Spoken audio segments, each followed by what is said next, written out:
নমস্কার, আমি সহেলি। আশা করি সবাই খুব ভালো আছো আর সুস্থ আছো। আজকে নতুন একটি মিনি ব্লগে সবাইকে ওয়েলকাম। সকালটা শুরু করলাম বৃষ্টি দিয়ে, ঘন্টাখানেকের পর দেখি রোদ উঠেছে। কী লেভেলের মুড সুইং রোদের হয়, আমার এত মুড সুইং মনে হয় না।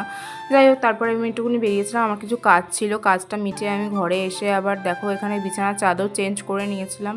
আর পুজোর সময় এখন ঘরে কাছাকাছি লেগেই রয়েছে, তার সঙ্গে একটু বিছানার চাদরটা পেতে রাখলাম।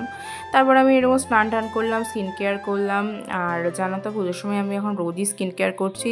দুপুরের লাঞ্চে ছিল উচ্ছে ভাজা, আর এদিকে ছিল ওল দিয়ে মাছের ঝোল, যেটা আমার কিন্তু হেভি লাগে খেতে। আর আম্মার হাতে হলে তো কোনো কথাই হবে না বস। বিকেলে একটু বেরিয়েছিলাম মার্কেটে যাওয়ার জন্য। মার্কেটে কয়েকটা জিনিস কেনাকাটা দরকার ছিল, তার জন্য মার্কেটে গিয়ে আজকে দেখলাম ভালোই ভিড় আছে, লোকজন এখনও বেশ ভালোই শপিং করছে। আর তারপর খেয়েছিলাম একটু মোমো টোমো খেয়ে বাড়িতে এসে দেখো তোমাদেরকে দেখালাম এগুলো কেনা হয়েছে। আরও কয়েকটা জিনিস কেনা হয়েছে, সেটা তোমাদেরকে পরে একটা ভিডিওতে দেখিয়ে দেবো।